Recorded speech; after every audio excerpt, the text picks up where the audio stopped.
Hello friends, welcome back. Myself CA Vikram Kumar.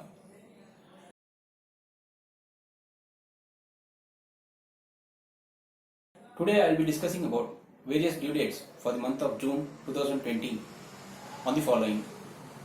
First advance tax, then TDS, then GST, then income tax returns for the financial year 2018-19, then investments under section 80C for the financial year 1920, and finally linking of PAN and Aadhaar. So let's begin.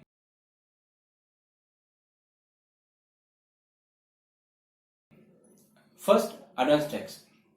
As per section 208, every taxpayer whose estimated tax liability for the financial year is rupees 10,000 or more shall pay his tax in advance in the form of advance tax. The first installment for the financial year 2021, which is 15% of advance tax payable, is due by 15th June 2020. There are two exceptions to this. First, senior citizens not having income from business or profession shall not be liable to pay advance tax. Second, taxpayers who have opted for presumptive taxation under section 44AD or 44ADA shall pay 100% of the advance tax by 15th of March. Non-payment of advance tax shall attract interest at 1% under section 234B and section 234C of the Income Tax Act. To pay advance tax online directly, the link of the same is provided in the description below. Though there is no turnover, in the month of April and May 2020, advance tax has to be paid. You have to reassess your net profit on the basis of your turnover and pay the advance tax accordingly. So let's move on to our next topic, TDS.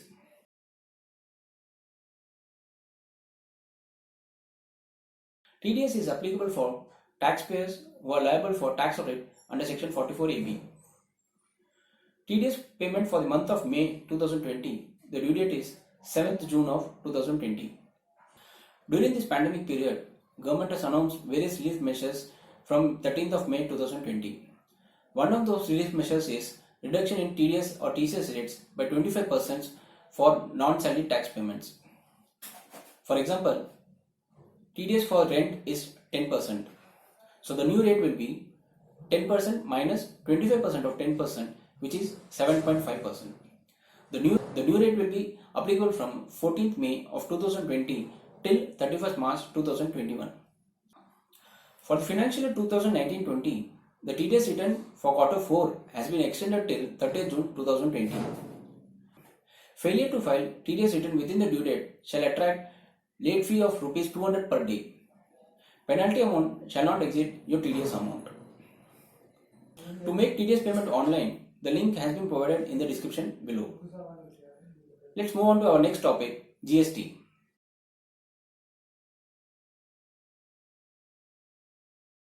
GST-1 return for various categories of taxpayers from the month of March till May 2020, the due date is extended till 30th June 2020.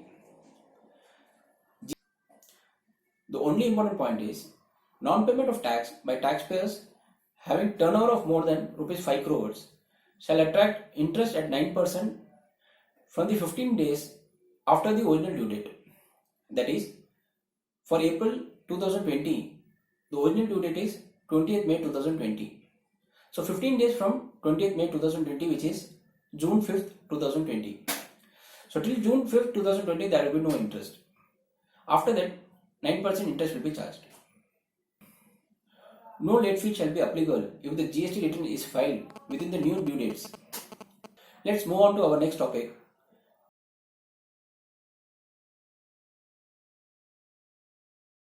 Income tax return for the financial year 2018-19. Those taxpayers who have not filed the income tax return for the financial 2018-19 shall file till 30th June of 2020 with late fee if any. Taxpayers whose income is below taxable limit can also voluntarily file the income tax returns for the financial 2018-19.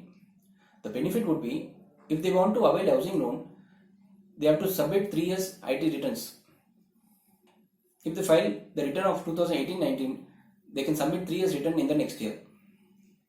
So this is the last opportunity for them to file this return.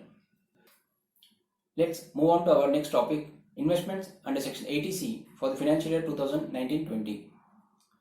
Taxpayers who are liable to pay tax for the financial year 2019-20 and who has not claimed deduction under Section 80C of Rs 1,50,000 can invest under 80C till 30th June of 2020. Investments can be made in LIC, PPF, Suganya Samriddhi account, etc. The only important point which I want to tell you is school fees can also be claimed under Section 80C, but only the tuition fees which is mentioned in the school fee receipt can only be claimed under Section 80C. For example, if the school fees is Rs 860,000 and the tuition fees mentioned in the school fee receipt is 25 to 30,000, then only that amount can be claimed under Section 80C. The whole amount cannot be claimed. So kindly make a note of it. Finally, we move on to our last topic, linking of PAN and Aadhaar.